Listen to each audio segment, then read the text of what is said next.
तो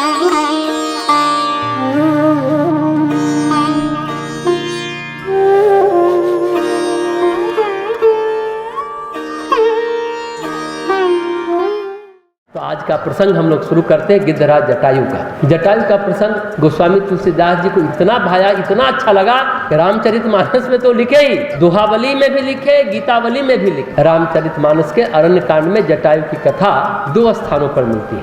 अरण्य कांड में भगवान जब पंचवटी में रहे, जटायु उनसे मिलने आते हैं। ये बात बहुत कम लोगों को मालूम है। वार्तालाप होता है और आपस में रिश्तों का, संबंधों का निर्धारण होता है। निर्धारण होता है किस तरह से जटायु और उसका भाई संपाति गिद्ध का राम के वंश से संबंध है, रिश्ता है। कैसे है? तो दशरथ जी से उनका संबंध है। दशरथ जी के वो मित्र रहे हैं जटायु। ये बात बहुत कम लोगों को मालूम होगा। और दूसरा प्रसंग, रावण जब सीता का हरण कर लेता है तब जटायु आते हैं, रावण से लड़ते हैं, घायल होते हैं। ये प्रसंग सभी लोग जानते हैं। तो 2 प्रसंग मिलता है। पहले जटायु का दशरथ जी के साथ क्या रिश्ता था उसको जानने की कोशिश करते हैं, उनकी चर्चा करते हैं। अयोध्या में एक बार भयानक अकाल पड़ गया, खेत सूख गई, पानी नहीं था, फसल नहीं थी, फल नहीं थे, अन्न नहीं। कहते हैं राजा पुण्यात्मा हो तो प्रजा सुखी रहती। तो राजा अगर पुण्यात्मा होगा तो उसके राज में कोई कष्ट, परेशानी, अकाल, दुर्भिक्ष, अनावृष्टि नहीं होती। अब राजा दशरथ को लगता है कि हमसे क्या गलती हो गई, ऐसा क्या हो गया, अयोध्या में एकाएक दुष्काल कैसे आ गया।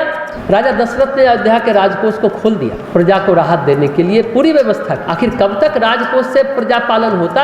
लेकिन सच क्या है, राहत कोई राजा नहीं देता, राहत तो प्रकृति देती है। किसी व्यक्ति का समय खराब है, बहुत परेशानी है, पूजा पाठ करते हैं तो ठीक होता है। लेकिन पूजा पाठ भी आखिर कब तक, पूजा पाठ से कब तक जीवन चलेगा, जीवन के कष्टों का निवारण होगा। हमारे ग्रहों को प्रकाशित होना चाहिए। आप पूजा पाठ कब तक कराते रहेंगे? पूजा पाठ क्या है जानते हैं? वेंटिलेटर पर कब तक जिंदा रखेंगे? पूजा पाठ के सहारे शरीर को कब तक चलाएंगे? आपका अपना पुण्य जागना चाहिए ना, ग्रह स्वतः प्रकाशित होना चाहिए ना। बहुत गहरी बात, पुण्य उदय होता है, ग्रह प्रकाशित होता है, तब बात बनती है। कितने दिनों तक लोगों को आईसीयू में रख सकते हैं? नहीं रख सकते। आखिर कुछ दिनों बाद नॉर्मल वार्ड में तो हमें शिफ्ट करना होगा।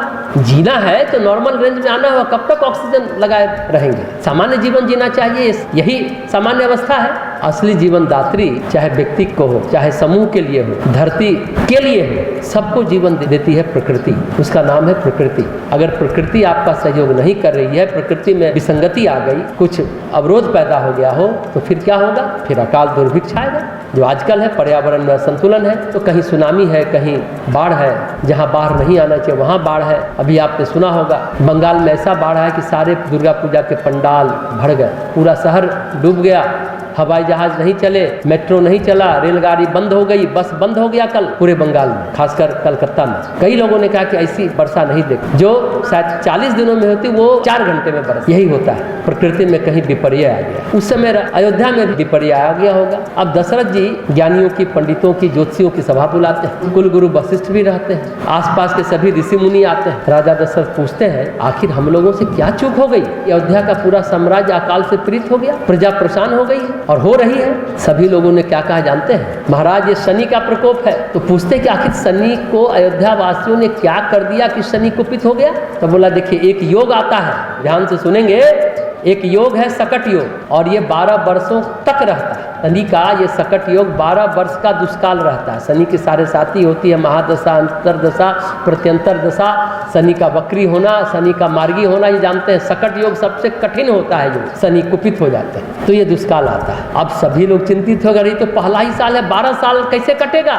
सभी चिंतित हो रहे हैं। सकट योग का कोई उपचार हम लोग के पास नहीं है, सभी पंडितों ने कहा। अब दशरथ जी क्या कहते हैं? अगर भगवान ने और नियति ने हमें राजा बनाया है तो हमारा धर्म है कि हम प्रजा की रक्षा करें, जीवन रहे या न रहे, हम प्रजा की रक्षा के लिए प्रयास तो करेंगे ही करेंगे। अब कहते हैं ऐसा करते हैं हम शनि को ही नष्ट कर दें, शनि ग्रह को ही खत्म कर देंगे।